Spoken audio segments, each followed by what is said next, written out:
Hello student, my name is Anuj Sindh और आज मैं आपके लिए लेके आऊँ इलेक्ट्रिक चार्ज और इलेक्ट्रिक फील्ड का लास्ट लेक्चर। और आज के लेक्चर के अंदर हम करने वाले हैं मोस्ट इम्पोर्टेंट न्यूमेरिकल्स जो एग्जामिनेशन पॉइंट ऑफ व्यू से काफ़ी इम्पोर्टेंट है। तो इस वीडियो को लास्ट तक देखना और शेयर करना जरूर मत भूलना, लाइक करना और प्लीज़ कमेंट और कॉम्प्लीमेंट करना मत भूलना।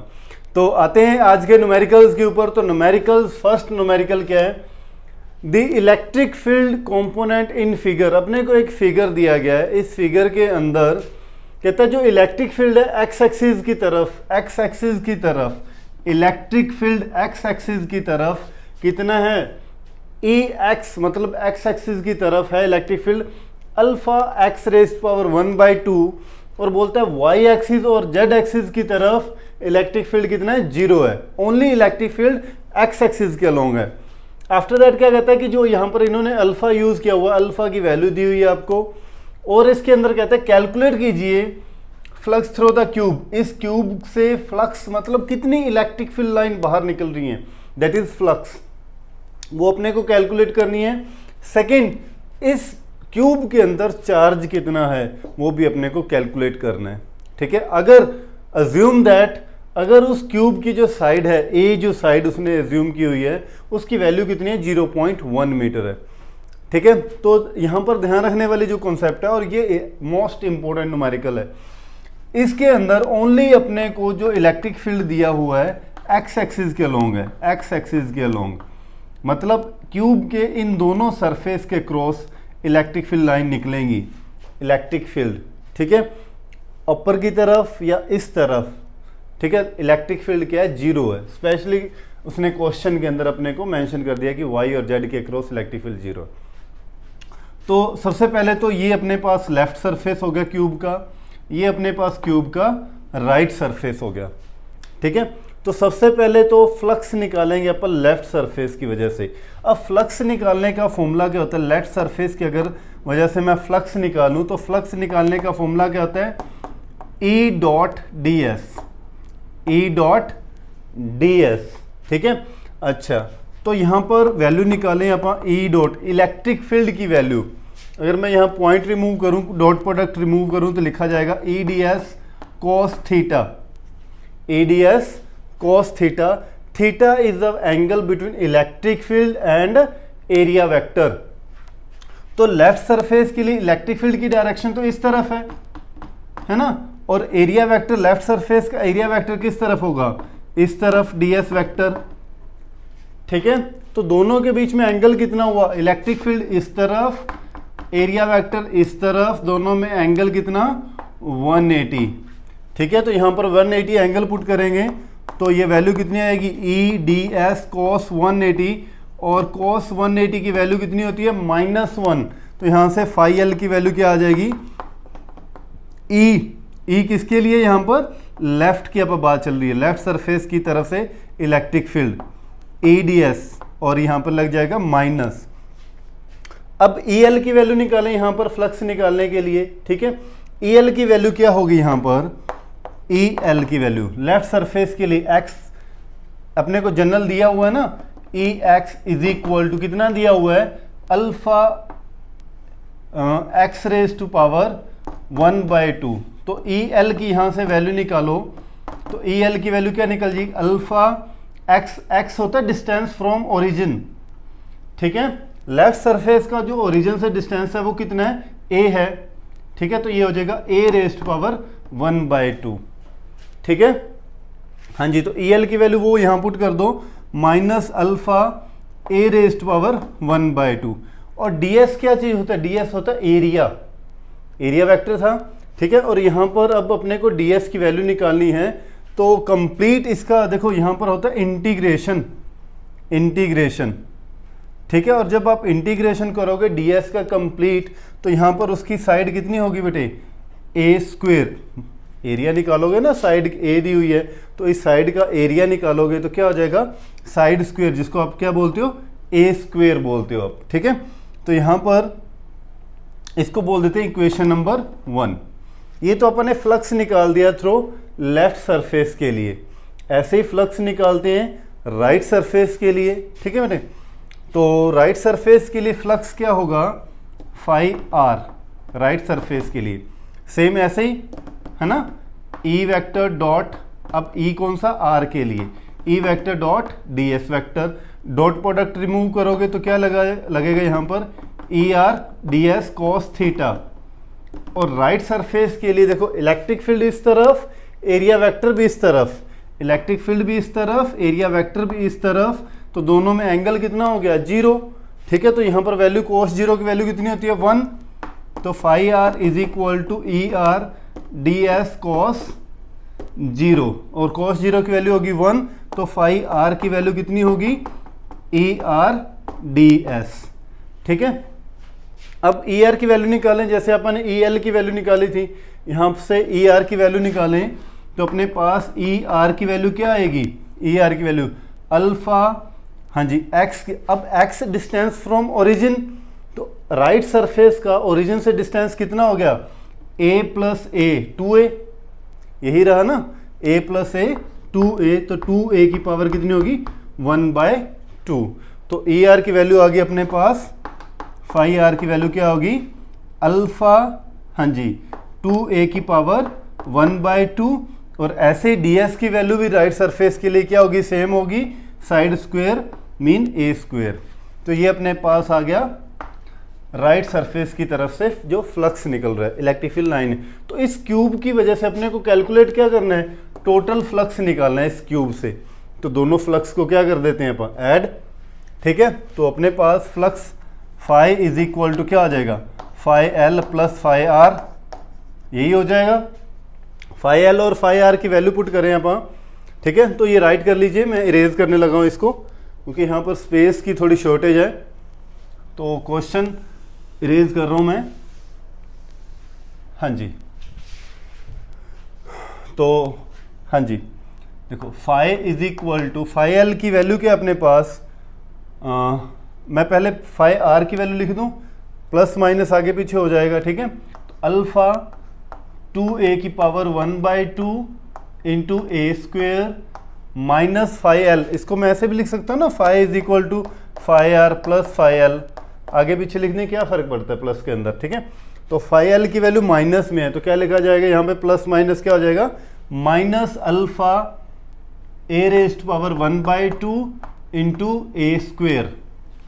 ठीक है, हाँ जी, अब देखो दोनों में कॉमन क्या आ रहा है, दोनों में कॉमन आ रहा है, एक तो अल्फा, ठीक है, और दूसरा ए स्क्वेयर भी कॉमन आ रहा है, ए स्क्वेयर भी कॉमन, अंदर क्या रह गया, 2a की पावर 1/2 माइनस ए रेज़्ड पावर 1/2, ये रह गया, बाकी तो बाहर आ गया। और देखो अब अल्फा ए स्क्वेयर, और अंदर देखो इसको मैं अगर अलग अलग करूं तो इसको मैं लिख सकता हूं 2 की पावर 1/2 और a की पावर 1/2 माइनस ए रेज़्ड पावर 1/2। ठीक है, तो a की पावर और कॉमन आ गई, 1/2 कॉमन आ गई, तो अपने पास क्या बन गया, फाई अल्फा ए स्क्वेयर इंटू ए रेज़्ड पावर 1/2, और अंदर क्या रह गया, √2, 2 की पावर 1/2 को क्या लिख सकते हो आप, √2, और यहाँ से क्या रह गया 1। ठीक है, हाँ जी, अब देखिए ये क्या बन गया अपने पास, a की पावर 2 और a की पावर 1/2, तो a की पावर कितना होगा, ये 5/2। ठीक है, 2.5 हो गया ना, 5 is equal to alpha a की रेज़्ड पावर 5/2, और साथ में यहाँ पर √2 की वैल्यू क्या होती है, 1.414। ठीक है, तो 1.4 माइनस 1, ठीक है, तो 1.4 माइनस 1। हाँ जी, तो देखिए अब आगे अल्फा की वैल्यू, सभी की अब वैल्यू पुट करते हैं। तो अल्फा की वैल्यू अपने को कितनी दी थी इस क्वेश्चन के अंदर, अल्फा की वैल्यू 800 थी आई थिंक, 800, और a की वैल्यू थी 0.1, a की वैल्यू कितनी थी, यहाँ पर लिखी हुई थी 0.1 रेज़्ड पावर 5/2 इंटू, यहाँ से क्या बचेगा 1.4 माइनस 1, तो 0.4, ठीक है, इंटू में 0.4। ठीक है, अच्छा अब इसको मैं आपको सोल्व करना सिखाता हूँ कि 0.1 की पावर 5/2 को आप कैसे सोल्व करोगे। ठीक है, तो यहाँ तक राइट कर लीजिए, फिर आगे चलते हैं। हाँ जी, तो इस तरह मैं इसको सोल्व कर रहा हूँ अलग से। ठीक है, आपको सिखा दूँ इन फ्यूचर कैसे करना है आपको आना चाहिए, ठीक है। तो 0.1 की पावर कितनी है, 5/2 है, तो आप इसको क्या लिखोगे, 1/10 रेज़्ड टू पावर 5/2, यही हुआ ना। अच्छा, इसको मैं ये लिख सकता हूँ 1/10 रेज़्ड टू पावर 5/2, ऐसे नीचे लिख दूँ, ठीक है। अच्छा, मैं इसको ऐसे लिख सकता हूँ 1/10 रेज़्ड टू पावर 5 और पावर 1/2, क्योंकि पावर हमेशा आपस में मल्टी होती हैं, तो 10 की पावर 5 इंटू 1/2, ठीक है। अच्छा, अब 10 की पावर 5 को मैं ये लिख दूँ 100 इंटू 10 रेज़्ड टू पावर 1/2। 10 की पावर का मैंने ब्रेक डाउन कर दिया ना, तो ये क्या आ गया अंदर, 1/100 का स्क्वायर इंटू 10 की पावर 1/2, ये बन गया ना, 100 का स्क्वायर बन गया। अब स्क्वायर से स्क्वायर रूट क्या हो जाता है, कैंसल आउट, तो ये क्या बन गया नेक्स्ट स्टेप के अंदर, 1/100 रूट 10, 1/100 रूट 10, ठीक है। अच्छा, ये कंप्लीट अपने पास सोल्यूशन बन गया। 0.1 रेज़्ड टू पावर 5/2 को आप लिख सकते हो 1/100 रूट 10। तो यहाँ पर वैल्यू पुट करते हैं अब इसकी, तो 5 इज इक्वल टू ये क्या हो गया, 800 इंटू 1/100 रूट 10 इंटू 0.4, तो ये 20 से 20 कैंसिल आउट होगी, ठीक है। अच्छा, तो 5 इज इक्वल टू 8 और रूट 10 की वैल्यू होती है 3.1 इंटू 0.4, तो इसका भी पॉइंट रिमूव कर देंगे अपन 0.4, ठीक है। हाँ जी, ये मैं रेज कर रहा हूँ यहाँ से, तो ये अपने पास क्या बनेगा, पॉइंट से ये पॉइंट ख़त्म हो गया, तो ये अपने पास क्या आ गया 32/31, ठीक है। तो इसको सोल्व करने पे ये आता है 1.03 के अप्रोक्स, ठीक है। और यूनिट क्या रहता है इसका, Newton metre square per coulomb, ठीक है। ये अप्रोक्सीमेट वैल्यू आ जाती है, आप अप्रोक्स लिख सकते हो। आपका क्वेश्चन के अंदर आंसर आता है 1.05, लेकिन अपना आ रहा है 0.3, तो इतना ज़्यादा डिफरेंस नहीं है, आप आंसर के अंदर अप्रोक्स लिख सकते हो, ठीक है। इस क्वेश्चन के सेकंड पार्ट के अंदर अपने को कैलकुलेट करना था charge enclosed in the cube, कि क्यूब के अंदर कितना चार्ज है। तो अगर फ्लक्स निकल गया तो चार्ज निकाल सकते हो, क्योंकि flux phi is equal to क्या होता है, क्यू बाय एप्सिलॉन नॉट। तो क्यू इज इक्वल टू क्या हो जाएगा, phi into epsilon naught. Phi की वैल्यू आपने अभी निकाली 1.03, ठीक है, इंटू एप्सिलॉन नॉट की वैल्यू कितनी होती है 8.85 इंटू 10 टू द रेज़ पर -12, ये होती है, ठीक है। तो इन दोनों को आपस में सोल्व कर लो, ठीक है। मल्टी करोगे तो आपके पास ये आंसर कितना आ जाएगा 9.27 इंटू 10 टू द रेज़ पर -12, और चार्ज का ऐसा यूनिट क्या होता है, कूलम। तो ये आपके पास आंसर आ जाएगा, ठीक है, सोल्व कर लेना।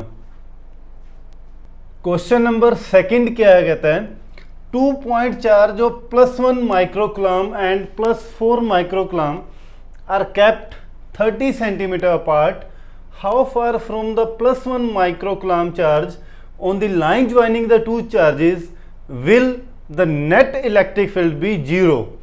और ये क्वेश्चन अभी जो 2020 जो फाइनल एग्जाम हुआ था उसके अंदर ये क्वेश्चन आया हुआ है, ठीक है। तो इस क्वेश्चन के अंदर क्या कहता है कि दो चार्जेस हैं, ठीक है। सपोज ये एक चार्ज पड़ा हुआ है, एक ये चार्ज है, ये कहता है +1 माइक्रोकूलम है और ये है +4 माइक्रोकूलम चार्ज है, ठीक है। और दोनों के बीच में डिस्टेंस जो ये है ये 30 सेंटीमीटर का डिस्टेंस है, 30 सेंटीमीटर का डिस्टेंस है।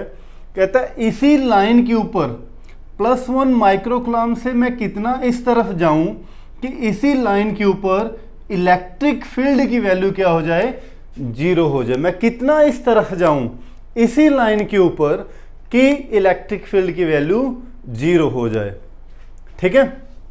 तो मान लेता हूं मैं इस P पॉइंट पे जा रहा हूं, तो ये मैं इस पॉइंट से, इसको भी नाम दे देते हैं O दे देते हैं, और इस पॉइंट को नाम दे देते हैं R। सपोज कर लेता हूं मैं O से लेके P तक का जो ये मेरा डिस्टेंस है X है, ठीक है। और P से R का कितना हो जाएगा 30 - X, ये डिस्टेंस कितना हो जाएगा 30 माइनस एक्स। ठीक है, अच्छा अब इलेक्ट्रिक फील्ड वाला कॉन्सेप्ट समझना। ये +1 माइक्रोकूलम चार्ज है, इसका मैग्नीट्यूड चार्ज का थोड़ा है तो इलेक्ट्रिक फील्ड भी इसका क्या होगा, कम होगा। ये +4 माइक्रोकूलम, इसका मैग्नीट्यूड ज़्यादा तो इलेक्ट्रिक फील्ड भी ज़्यादा होगा। लेकिन ये जो P पॉइंट है मैंने सपोज किया है O के क्लोज सपोज किया है। क्यों किया, इसके पीछे भी एक रीज़न है। ठीक है, अब देखो इस तरफ से लगने वाला जो इलेक्ट्रिक फील्ड है, देखो +4 की वजह से इलेक्ट्रिक फील्ड हमेशा क्या होता है, आउटवर्ड होता है। +4 वाला किस तरफ लगाएगा, इस तरफ इलेक्ट्रिक फील्ड, क्योंकि चारों तरफ ही लगेगी इलेक्ट्रिक फील्ड, इस तरफ भी, इस तरफ भी, हर तरफ आउटवर्ड डायरेक्शन के अंदर।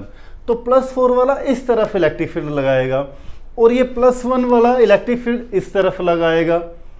तो इसका इलेक्ट्रिक फील्ड जैसे जैसे डिस्टेंस बढ़ता जाएगा इलेक्ट्रिक फील्ड कम होता जाएगा। समझ में आई ये बात? और इसका ऑलरेडी कम है। तो ये एक पॉइंट ऐसा आ जाएगा जब इस तरफ से लगने वाला इलेक्ट्रिक फील्ड और इस तरफ से लगने वाला इलेक्ट्रिक फील्ड वो क्या हो जाएं, इक्वल हो जाएंगे। और जैसे ही इक्वल और अपोजिट डायरेक्शन में इलेक्ट्रिक फील्ड चलेंगे तो वहां पर इलेक्ट्रिक फील्ड क्या हो जाएगा, 0 हो जाएगा। क्योंकि इसका इलेक्ट्रिक फील्ड इस तरफ, इसका इलेक्ट्रिक फील्ड इस तरफ, तो दोनों एक दूसरे के इक्वल और अपोजिट होंगे।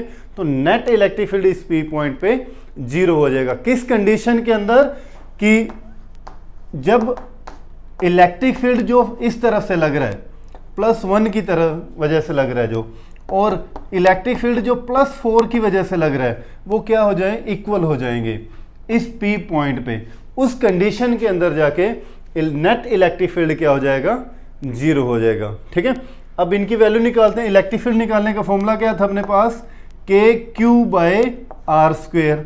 अब R कितना है यहाँ पर, X है। ठीक है, इक्वल टू इसके लिए फॉर्मूला क्या रहेगा, KQ/ इसका भी R², तो R² इसका कितना है 30 माइनस एक्स होल स्क्वेयर। तो K से K दोनों तरफ क्या हो गए, कैंसिल आउट। Q की वैल्यू दी हुई है +1 माइक्रोकूलम, तो आप 1 × 10⁻⁶। ठीक है, बाय में x इज इक्वल टू, इसकी Q की वैल्यू कितनी दी हुई है, +4, 4 × 10⁻⁶ बाय 30 माइनस x²। तो ये दोनों तरफ से ये कैंसिल आउट हो गया, 10⁻⁶। ठीक है, तो ये अपने पास अगर क्रॉस मल्टीप्लाई करें तो ये क्या बन गया, 4x is equal to 30 minus x whole square.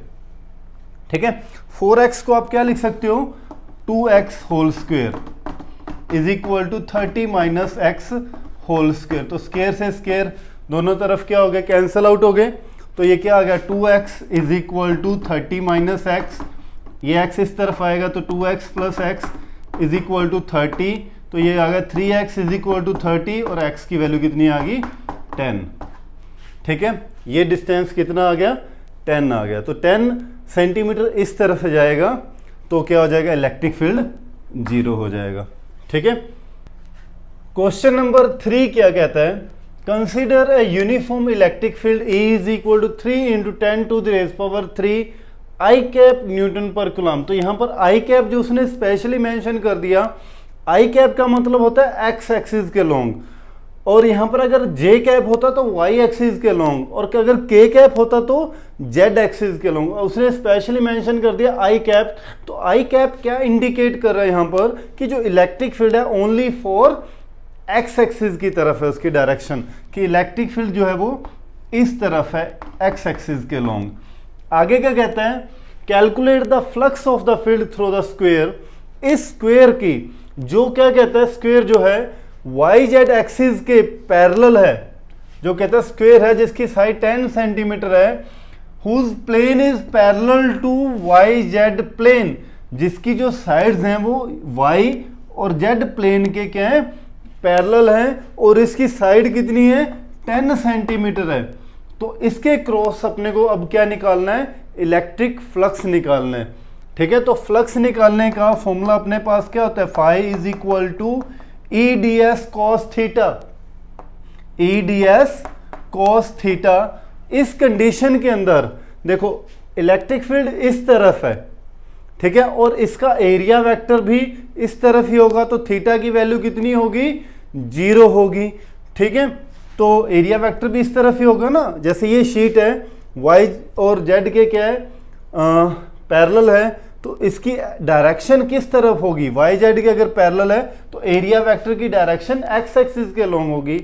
Electric field की डायरेक्शन भी एक्स एक्सिस के लॉन्ग है, तो यहाँ पर थीटा की वैल्यू कितनी हो जाएगी, 0। तो फाई इज इक्वल टू क्या हो जाएगा, ई डी एस कॉस 0, और कॉस 0 की वैल्यू कितनी होती है, 1 होती है। तो अपने पास क्या गया, phi is equal to E D S. अच्छा, अब इलेक्ट्रिक फील्ड निकाल लेते हैं। ठीक है, electric field phi is equal to, electric field का फॉर्मूला क्या होता है अपने पास, ऑलरेडी इलेक्ट्रिक फील्ड तो अपने को गिवन है, निकालने की जरूरत ही नहीं है। तो इलेक्ट्रिक फील्ड कितना दिया हुआ है, 3 × 10⁻³ दिया हुआ है। अच्छा, अब एरिया निकालना है, तो एरिया क्या होता है, साइड स्क्वायर। तो साइड स्क्वायर मतलब क्या हो गया, 10 × 10⁻² सेंटीमीटर है ना, मीटर में कन्वर्ट कर दिया, तो इसका क्या कर दोगे आप, साइड का स्क्वायर कर दोगे। अच्छा, ये अपने पास क्या बन गया, 3 × 10⁻³ और 10⁻⁻1, 10⁻⁻1 का स्क्वायर करोगे तो क्या बनेगा, 10⁻⁻2, 10⁻⁻2 का मतलब 1/100। ठीक है, और 100 से ये पावर एक, दो पावर क्या होगी, कैंसल आउट होगी, तो कितना आ गया ये 30। ठीक है, और फ्लक्स का क्या रहता है, Newton metre square per coulomb. ठीक है, हाँ जी। सेकंड पार्ट के अंदर क्या कहता है, सेकंड पार्ट के अंदर इसी के, अगर कहता है इस प्लेन, जो ये प्लेन है, ये स्क्वायर का जो प्लेन है, अगर ये 60 डिग्री इसका जो नॉर्मल ऐसे था, अगर ये नॉर्मल इलेक्ट्रिक फील्ड और डीएस के बीच में ये एंगल कितना हो जाए, 60 डिग्री हो जाए, तो इस केस में फ्लक्स की वैल्यू कितनी होगी। तो यहाँ पर flux is equal to E D S cos 60, E D S cos 60। ठीक है, और flux is equal to E D S की वैल्यू आप ऑलरेडी कैलकुलेट कर चुके हैं 30, और cos 60 की वैल्यू होती है 1/2, तो ये वैल्यू कितनी आ जाएगी, 15। तो फ्लक्स की वैल्यू अब क्या आ जाएगी, 15 newton metre square per coulomb. ठीक है, an early model of an atom considered it to have a positively charge point nucleus of charge Zi। कहता है कि एक मॉडल है एटम का जिसके सेंटर के ऊपर न्यूक्लियस है और जिसके ऊपर चार्ज कितना है, प्लस Zi चार्ज है इस न्यूक्लियस के सेंटर पे, सॉरी एटम के सेंटर पे न्यूक्लियस है जिसके अंदर चार्ज कितना है, प्लस Zi। आगे क्वेश्चन में कहता है surrounded by a uniform density of negative charge up to radius r। कहता है इसकी रेडियस जो है कैपिटल R है, इस रेडियस तक इसके चारों तरफ, इस तरफ नेगेटिव चार्ज, इस पॉजिटिव चार्ज के न्यूक्लियस के चारों तरफ क्या हुआ है, ये सेंटर पे न्यूक्लियस है और इसके चारों ओर यूनिफॉर्मली नेगेटिव चार्ज का डिस्ट्रीब्यूशन है।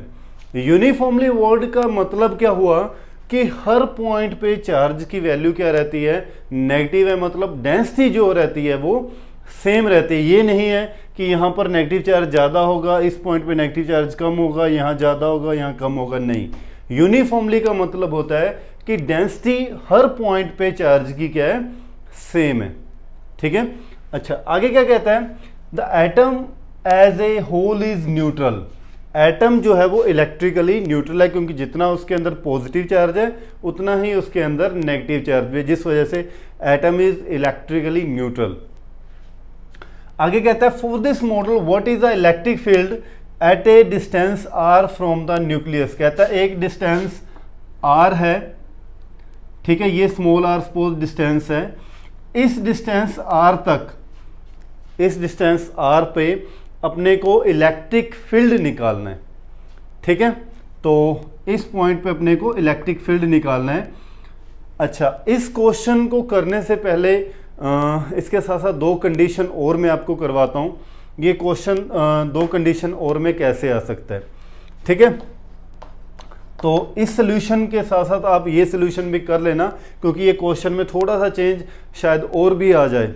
ठीक है, अगर यही पॉइंट R अगर बाहर बोल देता, ठीक है, अगर ये देखो इस कंडीशन में कैपिटल R, देखो आपने वो की है ना गॉस थ्योरम की जो थर्ड एप्लीकेशन है शेल वाली, उसी के ऊपर ये जो न्यूमेरिकल बना हुआ है। अगर फर्स्ट कंडीशन ये होती, फर्स्ट कंडीशन अगर बोल देता कि capital small R is greater than capital R, कि अगर यही पॉइंट इस एटम के बाहर लाई करता और आपको बोलता कि इस पॉइंट पे इलेक्ट्रिक फील्ड निकालो, तो देखो इस पॉइंट पे जब इलेक्ट्रिक फील्ड निकालते हैं गॉस थ्योरम का अगर आप यूज करोगे तो ये गॉसियन सरफेस बन गया। और गॉसियन सरफेस की कंडीशन क्या है कि उसके अंदर नेट जो चार्ज कुछ ना कुछ होना चाहिए, नेट चार्ज जीरो नहीं होना चाहिए। लेकिन जैसे ही आप ये गॉसियन सरफेस ड्रॉ करोगे तो गॉसियन सरफेस के अंदर चार्ज हो गया ये वाला, और जितना पॉजिटिव है उतना ही नेगेटिव है, तो नेट चार्ज क्या हो गया इस केस में, नेट चार्ज तो क्या हो गया, जीरो हो गया।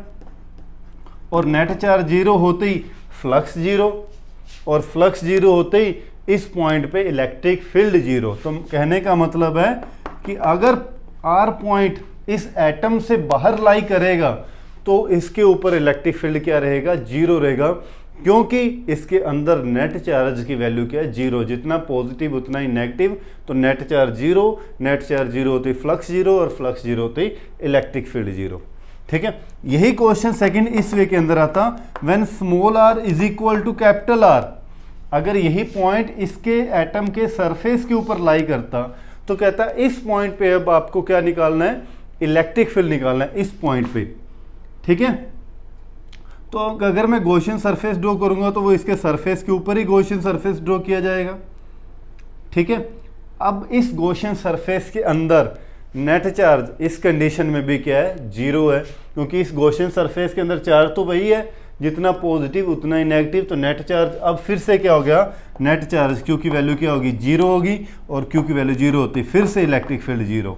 यहाँ पे कहने का मतलब है कि अगर ये पॉइंट एटम के बाहर लाई कर रहा है तब भी इलेक्ट्रिक फील्ड जीरो, एटम के सरफेस के ऊपर लाई कर रहा है तब भी इलेक्ट्रिक फील्ड जीरो। ठीक है, अब अपने को जो क्वेश्चन के अंदर दिया गया है, अब राइट कर लीजिए, मैं इसको रेज कर रहा हूँ। ठीक है, क्वेश्चन के अंदर अब अपने को क्या दिया हुआ है कि जो पॉइंट है वो उसके ना तो सरफेस पे लाई करता है ना ही बाहर है, वो कहाँ पे है, उसके अंदर है, उसके अंदर है। तो इस पॉइंट पे अपने को इलेक्ट्रिक फील्ड निकालना है, तो इसके लिए आप क्या करें, एक गॉसियन सरफेस ड्रॉ कर लेते हैं। गॉसियन सरफेस ड्रॉ कर लिया, अब अपने को इस पॉइंट पे मान लीजिए नाम दे दिया, इस पी पॉइंट पे अपने को इलेक्ट्रिक फील्ड निकालना है। तो इलेक्ट्रिक फील्ड निकालने का formula E is equal to, हाँ जी, क्या होता है इलेक्ट्रिक फील्ड का फॉर्मूला, सिंपल वे के अंदर देखो अपन ने किया था फ्लक्स निकालने का formula, flux phi is equal to Q by epsilon naught. ठीक है, और फाई अपने पास होता है E dot D S B, E dot D S B. तो अगर मैं दोनों, क्योंकि मुझे इलेक्ट्रिक फील्ड निकालना है तो इन दोनों फॉर्मूलाज को मैं इक्वल रख सकता हूँ। मैं इसको इस वे के अंदर लिख सकता हूँ कि E dot D S is equal to Q by epsilon naught. दोनों को मैंने कंबाइन कर दिया, इक्वल के अंदर लिख दिया। ठीक है, अच्छा, तो अब देखो अपने पास इलेक्ट्रिक फील्ड निकालना है, तो E इज इक्वल टू क्या हो जाएगा, Q by epsilon naught into में डी एस, ये डी एस इधर आ जाएगा। ठीक है, अच्छा, इसको अब क्या लिख सकते हैं, Q by epsilon naught into D S. D S क्या चीज़ है, area of Gaussian surface, area of Gaussian surface. तो गॉसियन सरफेस जो है वो स्फेरिकल है, और उसका एरिया निकालने का फॉर्मूला क्या होगा, 4 pi small R square, 4 pi small R square. इसको इक्वेशन नंबर देते हैं 1। अब देखो यहाँ पर इलेक्ट्रिक फील्ड निकालने के लिए एप्सिलॉन नॉट की वैल्यू फिक्स है, 4 पाई आर स्क्वेयर अपन एरिया निकाल लिया। अब कहानी सारी आके क्यू के ऊपर अटक जाती है कि इस गॉसियन सरफेस के अंदर टोटल चार्ज कितना है, क्योंकि यहाँ पर जितना पॉजिटिव है उतना ही अब नेगेटिव नहीं है, क्योंकि नेगेटिव की वैल्यू कुछ कम हो चुकी है, कुछ नेगेटिव बाहर भी रह गया है, उसके अंदर नेगेटिव की चार्ज की वैल्यू कुछ कम हो गई है, तो टोटल चार्ज अब जीरो नहीं है इस कंडीशन में। अपने को अब तो पहले तो क्या निकालना पड़ेगा, टोटल चार्ज कितना है, फिर चार्ज की वैल्यू यहाँ पुट कर देंगे तो अपने पास इलेक्ट्रिक फील्ड निकल जाएगा। ठीक है, अब चार्ज देखते हैं कितना है। तो चार्ज के लिए पहले अपने को इस कंप्लीट एटम की डेंसिटी निकालनी पड़ेगी। ठीक है, और अगर एक सॉलिड इस वे के अंदर कोई ऑब्जेक्ट है और उसके अंदर मैंने चार्ज को फिल किया हुआ है, तो मैंने आपको डिस्ट्रीब्यूशन ऑफ चार्ज 3 करवाए हैं। लीनियर चार्ज डिस्ट्रीब्यूशन, अगर लाइन के ऊपर चार्ज का डिस्ट्रीब्यूशन हुआ है।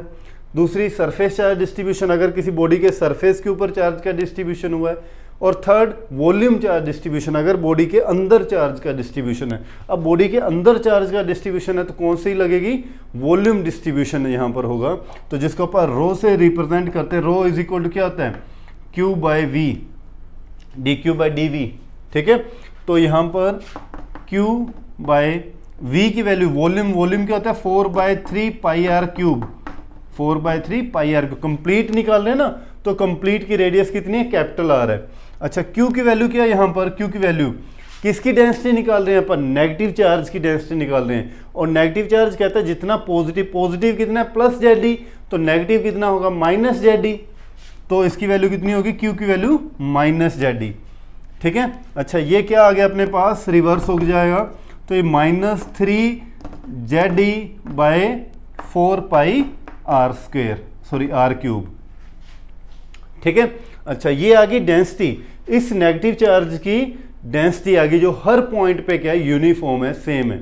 अच्छा अब जितनी डेंसिटी बाहर होगी उतनी डेंसिटी अंदर भी है। इस गॉसियन सरफेस के अंदर भी तो डेंसिटी उतनी ही होगी नेगेटिव चार्ज की, क्योंकि नेगेटिव चार्ज क्या है, यूनिफॉर्म है, ठीक है। तो गॉसियन सरफेस के अंदर का चार्ज, नेगेटिव चार्ज निकालते हैं कितना होगा, ठीक है।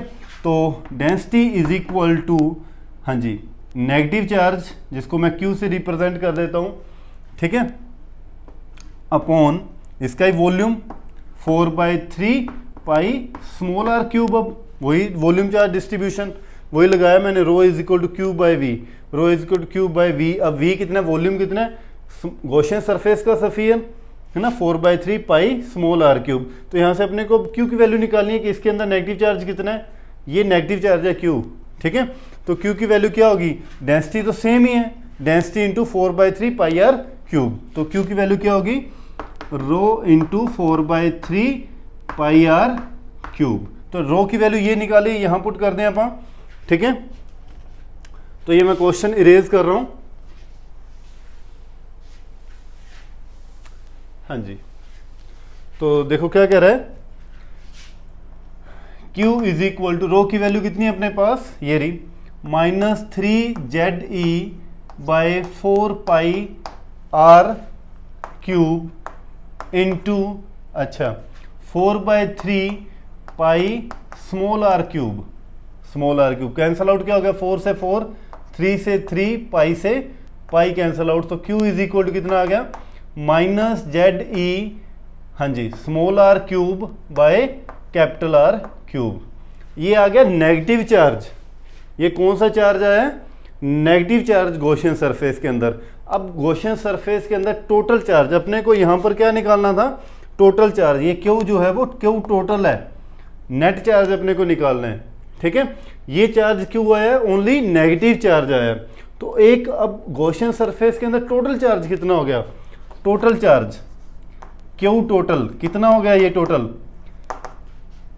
प्लस जेडी तो है ही उसके अंदर जो पॉजिटिव था, प्लस जेडी और प्लस नेगेटिव वाला है ना, -ZD R cube by R cube. Total charge तो यही हो गया ना, जेडी ऑलरेडी है उसके अंदर पॉजिटिव और नेगेटिव उसके अंदर कितना है, वो नेगेटिव अपन ने ये निकाला है। तो ये प्लस माइनस क्या हो गया, -ZE R cube by capital R cube. हाँ जी ये समझ में आ गया यहाँ तक, हाँ जी चले आगे। तो दोनों में से कॉमन क्या आ गया, ZE कॉमन आ गया यहाँ पर, तो ZE कॉमन आ गया तो अंदर क्या रह जाएगा यहाँ पर 1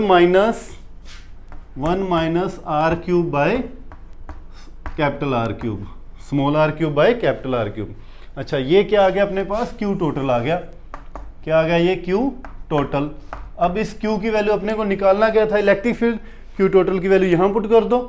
नाउ इलेक्ट्रिक फील्ड कितना आ गया, now E is equal to Q की वैल्यू पुट करो यहाँ पर, तो ZE हाँ जी अपॉन आप epsilon naught into 4 pi R square को क्या लिख सकते हो, 4 पाई एप्सिलॉन नॉट, ठीक है, इंटू 1 बाय आर स्क्वेयर ये लिख सकते हो, और साथ में लिखोगे आप 1 minus small R cube by capital R cube. अच्छा, इसको और थोड़ा सिंप्लीफाई कर लेते हैं, ठीक है। तो E is equal to Z E by 4πε0, ये 1/r² को अंदर मल्टीप्लाई कर दो, तो 1 के साथ करोगे तो 1/r² ही रह जाएगा, माइनस 1/r² किसके साथ करोगे तो स्क्वायर का क्यूब के साथ, 2r तो कैंसिल आउट, ओनली क्या रह जाएगा ऊपर 1r/r³। तो ये क्या निकाल दिया अपन ने, इलेक्ट्रिक फील्ड निकाल दिया इस P पॉइंट पे इस गॉसियन सरफेस के क्रॉस। तो आई होप कि आपको ये न्यूमेरिकल समझ में आया होगा। तो इसी के साथ ही ये चैप्टर कंप्लीट होता है। तो नेक्स्ट चैप्टर जल्दी ही स्टार्ट करेंगे, इलेक्ट्रिक पोटेंशियल एंड कैपेसिटेंस। तो बने रहना, घरों पे रहना, सेफ रहना, सुरक्षित रहना, अपना ध्यान रखना बेटे। तो थैंक यू सो मच।